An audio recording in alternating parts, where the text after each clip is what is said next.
ಸ್ನೇಹಿತರೆ, ಸೊ ನೋಡ್ಬೋದು ಮಳೆ ಬರ್ತಾ ಇದೆ. ನಾವು ರಾಕಿ ಫುಲ್ ಮೊನ್ನೆ ಒಂದು ರೈಡ್ ಹೋಗಿದ್ದೀವಲ್ಲ, ಸೊ ಆವಾಗಿಂದ ಸೊ ನೋಡಿ ಈ ಥರ ನಿಂತ್ಕೊಂಡಿದೆ. ಸೊ ಕೊಳೆ ಆಗಿದೆ ತುಂಬ, ಬಟ್ ಕ್ಲೀನ್ ಮಾಡಬೇಕು. ಮಳೆ ಕೂಡ ಬರ್ತಾ ಇದೆ ಹೊರಗಡೆ ನಮ್ಮ ರೂಮ್ ಆಚೆ. ಫಸ್ಟ್ ಗಾಡಿ. ಸೊ ಇದು ಯಾವಾಗ ಅಂದರೆ 2018ರಲ್ಲಿ ಈ ಗಾಡಿ ಬಂದಿತ್ತು. ಸೊ ಪ್ರತಿಯೊಂದು ಹುಡುಗನಿಗೂ ಫಸ್ಟ್ ಗಾಡಿ ಅನ್ನೋದು ಇರುತ್ತಲ್ಲ, ಸೊ ಅದರಿಂದ ತುಂಬ ಲೈಕ್ ಮೆಮೊರೀಸ್ಗಳು. ಸೊ ನನಗೂ ಈ ಗಾಡಿಗೂ ಸೊ ಅದೇ ಥರ. ಇಲ್ಲಿ ನೋಡಿ ಸ್ಪ್ಲೆಂಡರ್ ಪ್ಲಸ್.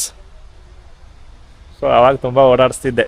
ಸೊ ನಮ್ಮ ಕಲಬುರಗಿನೆಲ್ಲ ಅಂತೂ ಎಲ್ಲ ಕಡೆ ಲೈಸೆನ್ಸ್ ಇರಲಿಲ್ವಲ್ಲ, ಸೊ ತುಂಬ ಓಡಾಡ್ಬಿಟ್ಟಿದ್ದೀನಿ ಈ ಗಾಡಿ ಮೇಲೆ. ಇವಾಗ ನಮ್ಮ ರಾಕಿ ನೋಡಿದ್ದೀರ ತಾನೆ. ಸೊ ಇವಾಗ ಆ ಗಾಡಿ ಇದೆ ನನ್ನ ಹತ್ರ. ಏನೋ ಅಪ್ಡೇಟ್ ಆಗ್ತಾ ಇರಬೇಕು ಲೈಫಲ್ಲಿ, ಆ ಥರ.